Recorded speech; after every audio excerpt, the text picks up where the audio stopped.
الحمد لله رب العالمين، والصلاة والسلام على سيد الأنبياء والمرسلين وعلى آله وصحبه أجمعين. أما بعد، قال النبي صلى الله عليه وسلم: إنما بعثت لأتمم مكارم الأخلاق، أو كما قال صلى الله عليه وسلم. معزز علماء کرام اور حاضرین جلسہ، یقیناً آپ حضرات کافی دیر سے یہاں تشریف فرما ہیں اور اپنے مہمان مکرم کا آپ حضرات انتظار فرما رہے ہیں۔ مہمان مکرم نبیرہ شیخ الاسلام حضرت مولانا حسن اسجد مدنی دامت برکاتہم، جو بھی چند منٹوں میں ہمارے اور آپ کے درمیان میں ہوں گے انشاءاللہ۔ حضرت والا رات تقریباً 2 بجے سفر سے، حجاز مقدس کے سفر سے رات کے 2 بجے بمبئی پہنچے ہیں۔ ظاہر بات ہے کہ رات کے 2 بجے سفر سے آنا اور پھر کتنا وقت آرام کا ملتا ہے، اور فجر کی نماز کے پڑھتے ہی پھر فوراً بمبئی سے آپ کے شہر کی طرف روانگی۔ اللہ کا فضل ہے کہ خیریت سے عافیت سے آپ کے شہر میں پہنچ گئے۔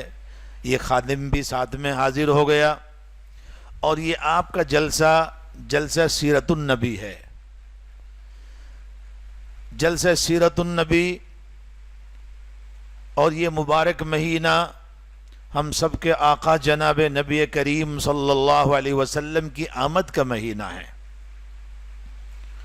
میرے دوستو، نبی کریم صلی اللہ علیہ وسلم کی 2 ولادتیں ہوئی ہیں۔ ایک ولادت جسمانی ہے اور ایک ولادت روحانی ہے۔ اب آپ یہ سمجھ رہے ہوں کہ ولادت تو ایک ہی مرتبہ ہوتی ہے، انسان پیدا، مگر حضور کی 2 ولادتیں ہیں، ایک جسمانی اور ایک روحانی۔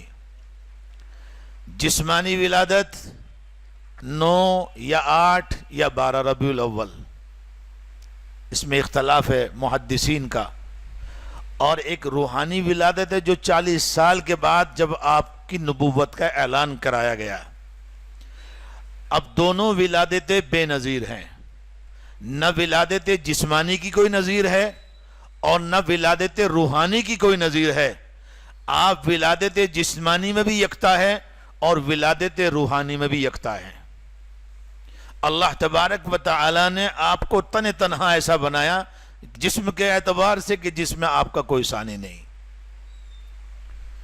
اور اسی طرح جو آپ کو ولایت روحانی عطا فرمائی اس میں بھی آپ کا کوئی ثانی نہیں۔ تمام مخلوق میں سب سے افضل، سب سے اعلیٰ اگر کوئی شخصیت با کمال ہے تو وہ ہم سب کے آقا جناب نبی کریم صلی اللہ علیہ وسلم کی ذات گرامی ہے۔ تو میرے دوستو، آپ صلی اللہ علیہ وسلم کے آنے کا مقصد کیا تھا؟ بس ایک حدیث میں نے آپ کے سامنے پڑھی ہے، چونکہ میں تو بیچ میں ویسے ہی حائل ہو گیا ہوں، حضرت تشریف لا رہے ہیں تو تھوڑا سا وقت ہے، مجھے کہا گیا کہ آپ جب تک کچھ کہیں، اصل بیان تو آپ حضرت والا کا سنیں گے، اصل روشنی تو وہ ڈالیں گے۔ میں نے تو ایک حدیث پڑھی آپ کے سامنے جس کے بارے میں نبی کریم صلی اللہ علیہ وسلم نے اپنی آمد کا مقصد بیان فرمایا کہ مجھے اللہ نے کیوں بھیجا ہے۔ آپ فرماتے ہیں کہ میں اخلاق کو سنوارنے کے لیے آیا ہوں۔ میرے دوستو، آج سب سے زیادہ اخلاق اگر کسی قوم کے بگڑے ہوئے ہیں تو وہ ہماری قوم کے ہیں۔ یہ ایک سچی اور کڑوی حقیقت ہے۔ آپ بھی مسلمانوں کے علاقوں میں جائیے، مسلمانوں کے علاقوں میں رہ کے دیکھیے، اندازہ ہوتا ہے کہ ہمارے اخلاق جس کو سنوارنے کے لیے حضور صلی اللہ علیہ وسلم تشریف لائے اور آپ نے سنوارا، اور ایسا سنوارا کہ جن کو بکریاں چرانی، اونٹ چرانے نہیں آیا کرتے تھے، وہ حکومت کے ایسے وارث بنے اور ایسی حکومت چلائی کہ دنیا ان کی مثالیں دیتی ہے۔ تو میرے دوستو، اصل غور کرنے کا مقام یہ دیکھیں، سیرت طیبہ کا جلسے کوئی رسم نہیں ہے یہ کہ آپ جمع ہوئے ایک عالم کو آپ نے بلایا اور اس نے کچھ تقریر کی اور ایک رسم ادا کر دی گئی، اور اللہ اللہ خیر صلی اللہ آپ اپنے گھر چلے گئے، بیان کرنے والا اپنے گھر چلا گیا۔ اصل مقصد یہ ہے کہ سیرت طیبہ سے ہم کچھ سبق حاصل کریں۔ آپ صلی اللہ علیہ وسلم کی جو زندگی ہے، آپ نے صرف بتایا نہیں، آپ نے کر کے بتایا ہے۔ اور اللہ تعالیٰ نے قرآن کریم میں فرمایا کہ ہم نے آپ کو نمونہ بنا کر کے بھیجا ہے۔ آپ کے نمونے سے ہٹ کر کے اللہ کے یہاں کوئی نمونہ قابل قبول نہیں ہوگا۔ اگر ہم کامیابی چاہتے ہیں اور ہم دنیا میں عزت چاہتے ہیں اور آخرت کے اعتبار سے بھی کامیابی چاہتے ہیں تو میرے دوستو، ہمیں اپنے نبی کا طریقہ اور اپنے نبی کا نمونہ اپنی زندگی میں داخل کرنا پڑے گا۔ زندگی میں ہم اپنی اس نمونے کو داخل کریں گے تو اللہ دنیا میں بھی چمکائے گا اور آخرت میں بھی چمکائے گا۔ جن لوگوں نے حضور کے نمونے کو اختیار کیا ہے دنیا میں، وہ بھی چمک رہے ہیں، چاہے ایمان نہ ہو ان کے پاس، مگر آپ کی تعلیمات پر عمل پیرا ہوئے تو دنیا میں وہ چمک رہے۔ آخرت کا مسئلہ ایک علیحدہ ہے، وہ ایمان سے وابستہ ہے۔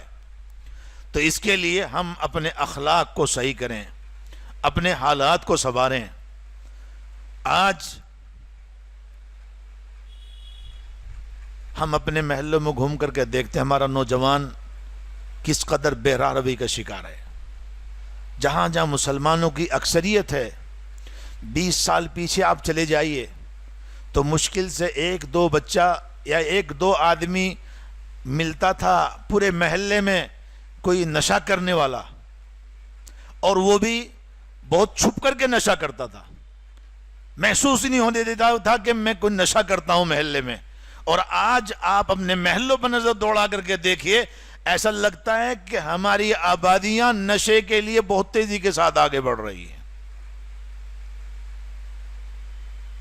ہر جگہ کا یہی حال ہے۔ بمبئی میں چلے جائیے یا کسی اور دوسرے شہر میں چلے جائیے، جو کہ سفر ہوتے ہیں، دیکھتے ہیں، ہمارے حالات پر نظر ڈالتے ہیں۔ آج کا ہمارا نوجوان بے راہ روی کا اس قدر شکار ہے، اس قدر شکار ہے کہ اس کے لیے آپ یہ کوئی بات ڈھکی چھپی نہیں رہی ہے۔ تو اگر ہمیں عزت چاہیے اور کامیابی چاہیے تو میرے دوستو، اللہ کے رسول صلی اللہ علیہ وسلم کے دامن کو پکڑنا پڑے گا۔ آپ کے دامن سے ہمیں چمٹنا پڑے گا، آپ کی سنتوں کے مطابق زندگی گزارنی پڑے گی، تبھی جا کر کے ہمیں عزت ملے گی اور تبھی جا کر کے ہمیں کامیابی ملے گی، دنیا کی بھی کامیابی ملے گی اور آخرت کی بھی کامیابی ملے گی۔ تو بہرحال جس ہستی کا آپ حضرات کو گھنٹوں سے انتظار تھا، خانواد مدنی کے چشم و چراغ نبی رائے شیخ الاسلام حضرت مولانا سید حسن اسجد مدنی صاحب آپ کے درمیان تشریف لا چکے ہیں، اور میں آپ حضرت کا بہت تہ دل سے استقبال کرتا ہوں۔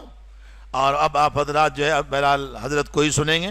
وآخر دعوانا الحمدللہ رب العالمین۔